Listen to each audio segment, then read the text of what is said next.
I'm pretty amped up off of coffee and sheer excitement for this new series that we're starting. This new series titled Disconnect, where we're trying to connect the dots between our head and our heart, trying to figure out, okay, what's the big idea when it comes to our emotions? Where if you remember, a couple of weeks ago, we actually started this discussion when we were talking about the movie, what was it? Inside Out, yeah. We were doing that series at the movies, and that was the last movie that we discussed, and we were trying to kind of entryway into this new series, and I think it went pretty well and pretty smooth. But with this new series, we're going to go a little bit deeper and try to figure out, where do our emotions come from? Why can they be an issue? Maybe you're someone who hears that phrase from other people saying like, oh man, you're just too emotional. Pastor Brett has been talking about that on Sunday mornings if you're listening and paying attention, and I hope that you are, because your ability to grow in your faith and your understanding of who God is doesn't end here on a Wednesday night. It continues every day, including our Sundays in big church, if you want to call it that. Or maybe you're on the other side of that spectrum and you're someone who gets told like, man, you're just not in touch with your feelings, man. You're not emotional enough. We're trying to address that as middle schoolers and as high schoolers. And I want to start this conversation by sharing with us this point here, that we have primary emotions and we have secondary emotions. And we'll break down what that means with this slide, where your primary, or what we've been referring to as your core emotions, your primary emotions start off with those 5 from the movie, with the slight twist, as Miss Carla mentioned even last week. That your primary emotions are the 5 listed there: your anger, your joy, your sadness, your fear, and your shame. That these emotions are wired into your brains and your hearts when you were created. That God created you, and you instinctively are able to be angry, sad, joyful, fearful, or shameful. Those are your primary emotions. But your secondary emotions are your emotional reactions to your primary emotions. You're like, Pastor Keevan, that sounds like a bunch of hoopla. What do you mean? Let me give you a couple of examples, okay? Example number 1, all right? First day of school happened back in August. You got your fit together the night before, your fresh new shoes, the all white Air Force Ones, right? That's what y'all like. And you stepped into the school and somebody stepped on your shoe as soon as you got off the bus, all right? Somebody just, Owen's saying that happened to me, or are you saying that you stepped on somebody? Okay, that happened to Owen, all right? And instinctively, no one had to coach you and say, whoa, Owen, what are you doing? You should be mad right now, right? Nobody had to teach you to be mad. You just instinctively are mad. That's your primary emotion going off. But then maybe you're walking around here, you're mad, but then you see somebody, I don't know, like Brianna McGrogan, and you're like, man, gosh, I feel like I shouldn't be mad. I just wish I were so chill like Brianna. She doesn't seem to ever get mad. Oh my gosh, all right, we're not going to go into all that. But maybe you're looking around and you're saying, man, I wish I wasn't as mad as that person. I wish I was as calm and chill as them.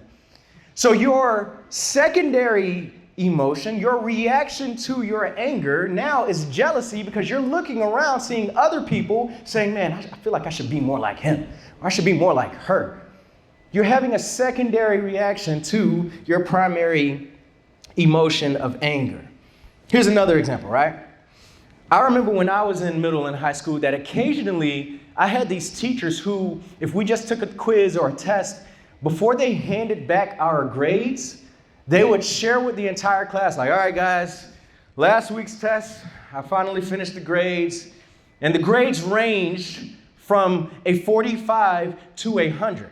And you're like, ooh, 45, man, I hope that wasn't me.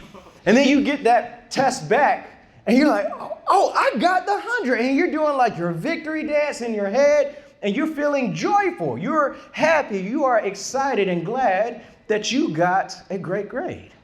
But then you realize like, I don't know who it was that got that 45, but goodness, they need a tutor. And you're thinking through all of these things, and now joy is slowly turning into pride because you're thinking how smart you are and you're comparing yourself to other people saying, man, they're not on my level. Joy, the primary emotion, has now had a secondary emotional reaction and has followed up with pride. Some examples can continue on with other core emotions, and then it just branches out to a bunch of other secondary emotions that we don't have the time to go through. But I'm excited because in this series, we're going to be breaking down those 5 core emotions. And I think that it's important for us to start there because it does address the emotions that we feel, but from there we can figure out and understand why our emotions can be an issue at times. And it goes back to the beginning of the Bible, the beginning of humanity, Adam and Eve, the fall. Y'all may know the story of Adam and Eve and how God created them. God created first the world and everything in it. The grass, the sky, the ground, the animals in the air, the animals in the sea, the animals on land. God created all of it and said that it was good. Then he created Adam and Eve, placed them in the Garden of Eden where everything that they were surrounded by was good. That's all they knew. But then God gave this command and said, Adam, you can eat from any tree in the garden except that one right there. Don't eat from that one or you'll surely die. But yet Adam and Eve, they disobeyed God. They rebelled against him. They sinned. And from that moment forward, sin entered the world and it changed everything and everyone. What once was peaceful became chaotic. Close relationships were fractured and became distant. And these results didn't just affect Adam and Eve, but it continued on to affect their relationship with God, their relationship with one another, and even the way that they viewed themselves and even their emotions. And it didn't just stop with Adam and Eve. It continues on to every single human being that was born thereafter, including you and I.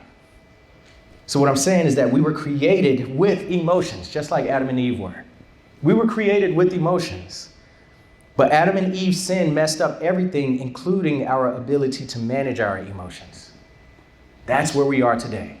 That's where you are sitting in your seat. That's where I am standing on the stage. Even though I'm teaching about it, I'll let you know that I'm not an expert. I am not perfect at managing my emotions. But I do believe that it's important for us to talk about as we're seeking to grow in this area.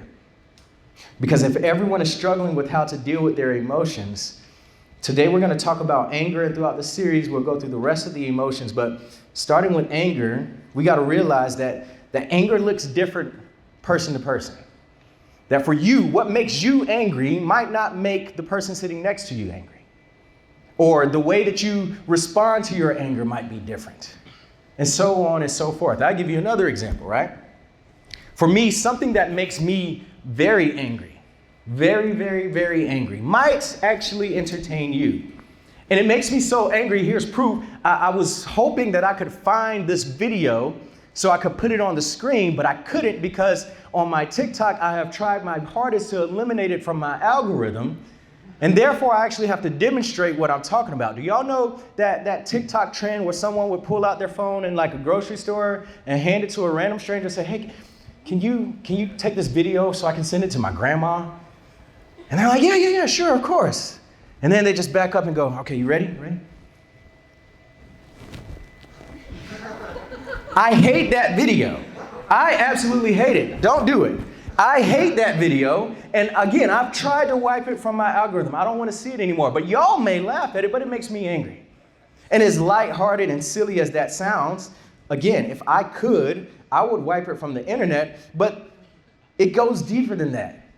Again, what makes me angry might not make you angry, but what makes you angry might not make me angry. Then the levels of anger that you experience might be different from mine. If we go back to the movie Inside Out, you might feel like anger has control of your console more than any other emotion. Like you feel angry most of the time.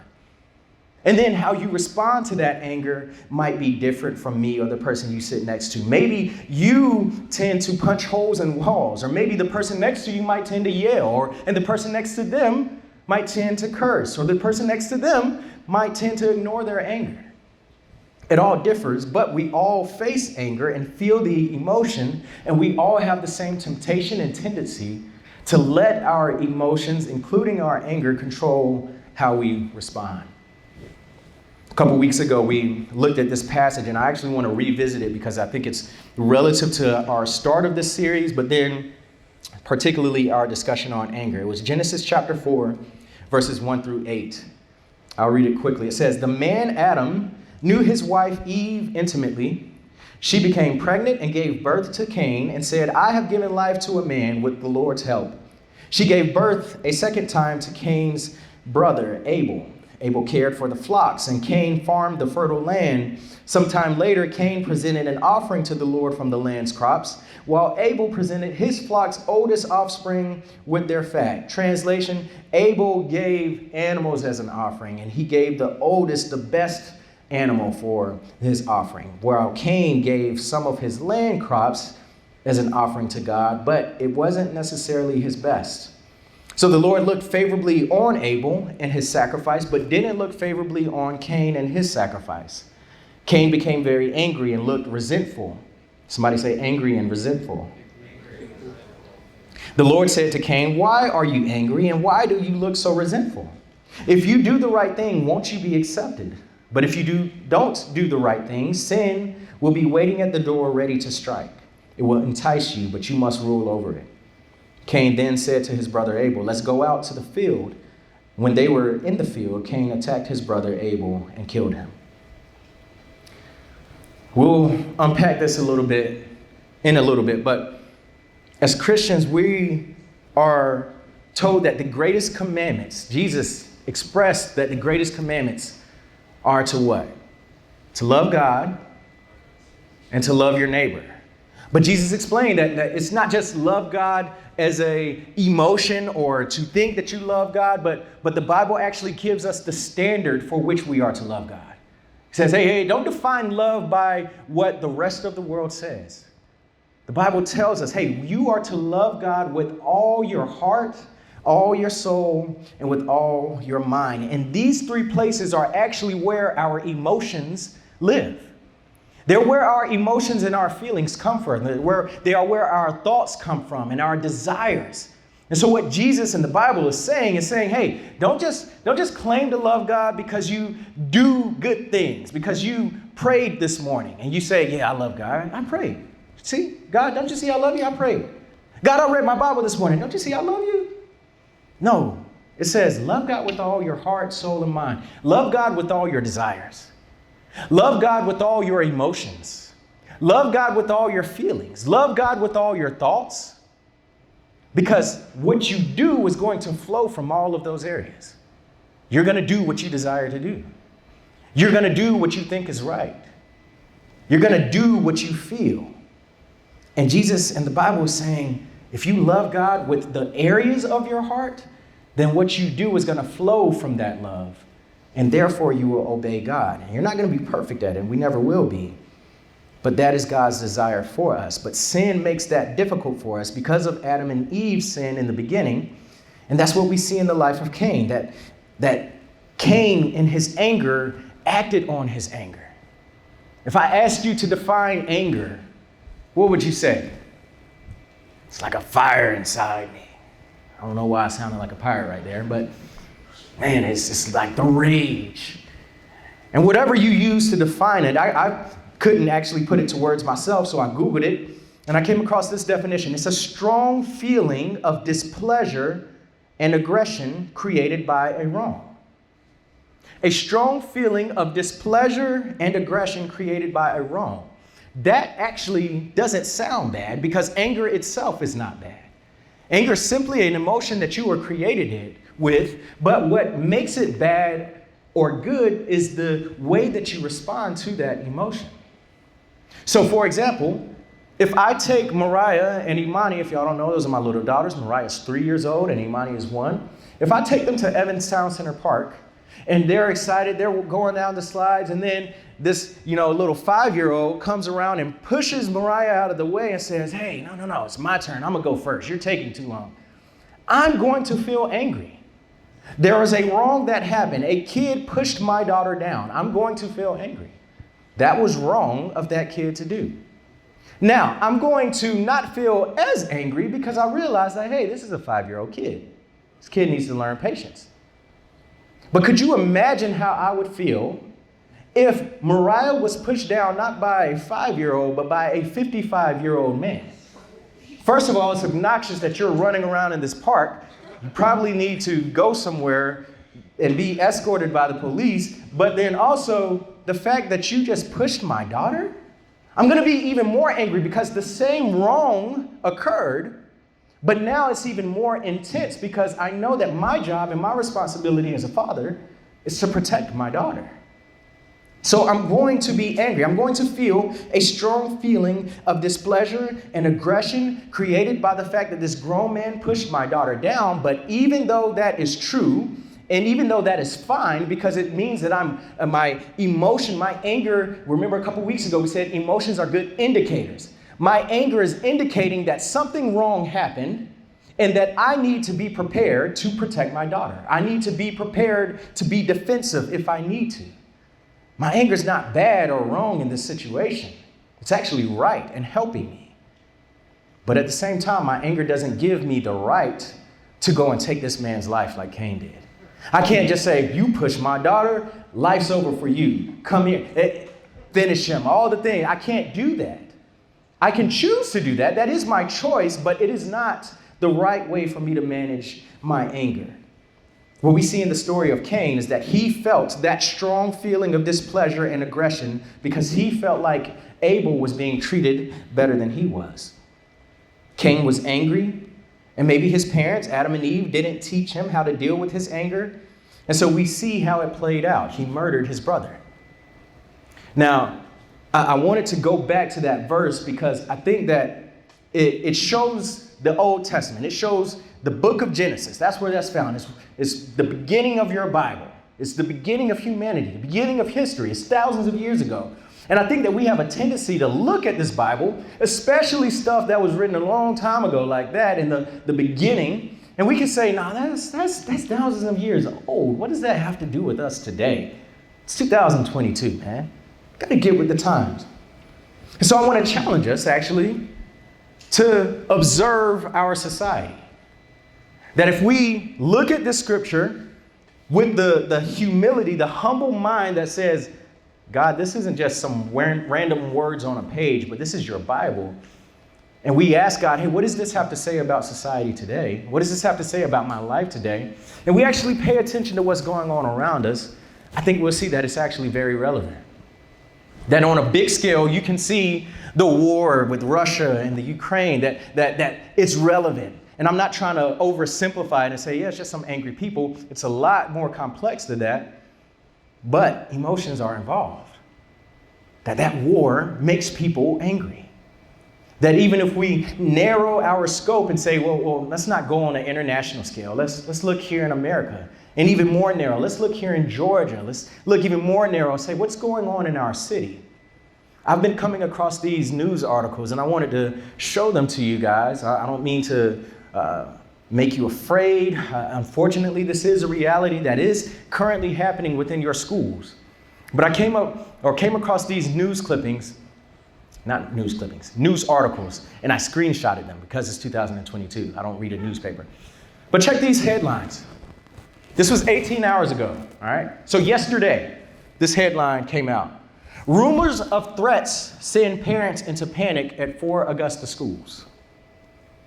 On September 19th, which was just last week, what deputies, school officials say about football shootings. And again, not trying to oversimplify or minimize what's going on and just say, oh, these are just angry people. Again, there is a lot more layers to it. And even within the article, you get a better understanding of what's going on, but you don't know the entirety of the situation.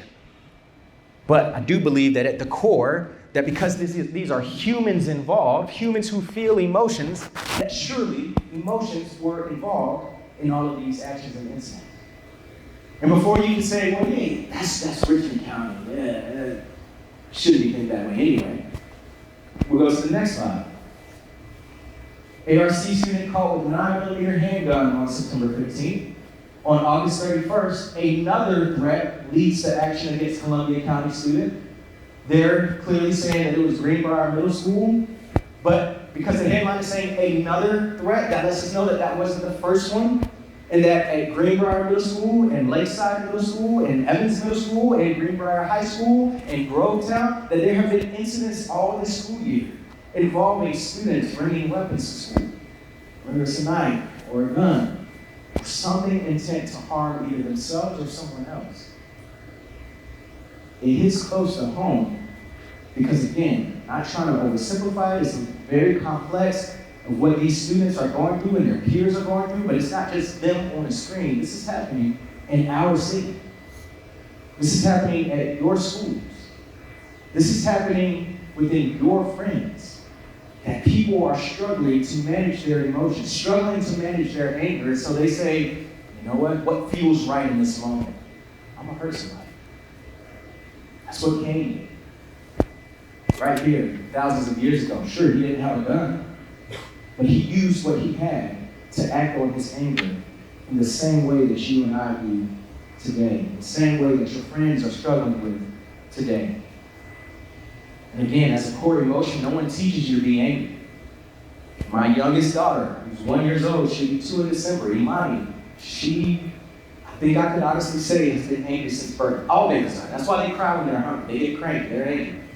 But once Imani started walking, and I mean immediately, once Imani started walking, she started using her mobility to act on her anger. That as early as I can remember her taking steps, I remember watching Imani get mad at Mariah because Mariah took something from her, and Imani stumbled across the room from one room to the next with her hand raised, walking like this, trying to hit her sister. We didn't teach her that. We didn't go and say, Imani, listen, make your mean face, and you hit. We didn't have to teach her that. But we are, even as a 1 year old, trying to teach her right and wrong and saying, Imani, no, you don't hit her. That's not how you manage your anger. And so despite this being a Bible written thousands of years ago, and despite you looking at these incidents in our city and in our schools and looking at this on the screen, and you feel like you can still distance yourself, maybe say, well, I don't go to that school. Or that's not me. That's not my friends. I don't know these people. I want to call us to look at ourselves.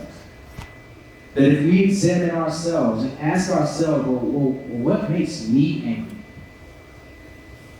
What do I do when I get angry? Sure, you can choose to compare yourself. You experience the primary emotion of anger. We all do. And it doesn't matter whether you feel it a lot or whether you feel it a little bit. Your responses are what matters. So what do? Do you punch holes in walls? Do you yell? Do you curse? Do you ignore it and try to brush it aside? As we approach our Connect groups next week, we'll have more time to think about this and to talk about this, but I think it's important that we examine ourselves because I want us to be people, as students within InFocus Youth, I want us to be people who understand our emotions and manage our emotions well. Especially if you are a Christian. If you walk around telling people that you're a Christian, you believe Jesus died on the cross after living the perfect life that you couldn't and resurrecting from the grave 3 days later. If you believe that, then as a Christian, you should be living different. That the way that you manage your anger and your other emotions should be different from the way that someone who doesn't believe in Jesus does. But in order for us to do that, we have to learn about these emotions that God created us with. So what do we do with all this? I hear you, Pastor Keegan. Anger's not bad. It's about how we respond to it. God wants us to love Him with all our heart, mind, and soul, and that's where our emotions come from. That's where they live. Our desires and our thoughts are wrapped up in those places, and God wants us to love Him with all of that. But how? What does it mean? I want to tell you that it starts with us sharing our emotions in a safe place. If you ignore your emotions and pretend that they don't exist, you pretend you never get angry, then you'll never be able to manage it correctly or in a healthy way. But we share our emotions in a safe place, where last week Ms. Carla said that very thing, where she was explaining that even as an adult, she is learning how to manage her emotions, and that was a lesson that her counselor was teaching her, was that when you share an emotion, it loses its energy. Not saying that you just got to walk around and say it all the time. I'm angry, I'm angry, I'm angry. That's not what she means. But what she means is when you share it in a safe place, that you slowly let go of that emotion, and it lets go of you as you share it with somebody that's able to manage it with you. Which is why it's so important that we have people that you can share it with. Where hopefully you have friends that you can count on. Friends that you know are there for you, and they're not going to abuse your honesty or your confidence and go and gossip about it or share it with a bunch of people, but they're going to listen to you and say, man, I care for you. How can I walk this out with you? But the reality is that your friends cannot be there for you all the time in all the ways that you need them to be. So hopefully you look at us as your youth leaders and say, yeah, I know I'm called. I hope you know that you can pull us aside during hang time and say, hey, can we talk? And that's what we're here for. We desire to be a safe place for you. Hopefully your parents and your guardians at home can be a safe place, or a teacher at school, but there are real times that you might need us and we don't pick up the phone.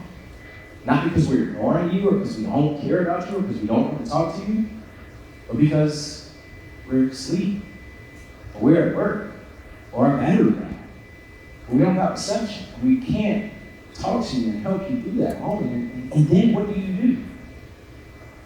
My hope is that as you're learning about God, and you're hearing all the things that we're saying, you're understanding and learning and realizing that the same God who saw Cain when he was angry, the same God that approached Cain when he was angry, even though Cain did not call out to God and say, God, where are you at? I'm angry right now. Cain didn't do that, but yet God approached him and said, Cain, why are you angry? Do you see where you're at right now? That same God, he cares for you enough to say, you look at this message, hey, and I care for you. I see you when you're angry. Why are you angry? That he extends that invitation to you to say, will you share with me? Will you share with the people who care for you and are able to handle what you have to share? See, I'm encouraged that when we look at Jesus, that we're not ultimately praying to a God that doesn't know what anger is.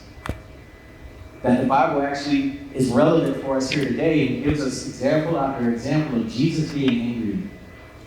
And if you're taking notes, that you can write these down, so we don't got time to look at them. But Mark chapter 3, verses 1 through 6, it shows Jesus getting angry at some people and how he still chose to serve people in spite of his anger.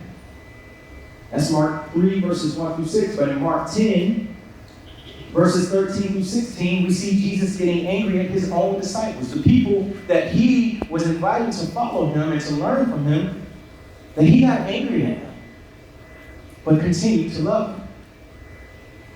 Or that in Mark chapter 11, we see Jesus getting angry and flipping tables because the people who were in the temple where everyone was supposed to be worshiping God and offering their sacrifices, that there were people in the temple who were raising the prices and overcharging, therefore hindering people from being able to actually get close to God and be in his presence. And that made Jesus angry because he wanted people, he wanted you to be able to come and worship God and know God and learn more about him. Jesus got angry too, so when we cry out to him, he's not someone who doesn't know how we feel. He says, I get it. I get it. So, as we continue this series, I want to encourage us to take advantage of this opportunity. That we will learn about our emotions and learn about the God who sees us in the emotions that we feel and cares for us. And he gives us this invitation to share these things with him and with the people that he has placed around us who can handle these truths. Handle how we feel. Handle what we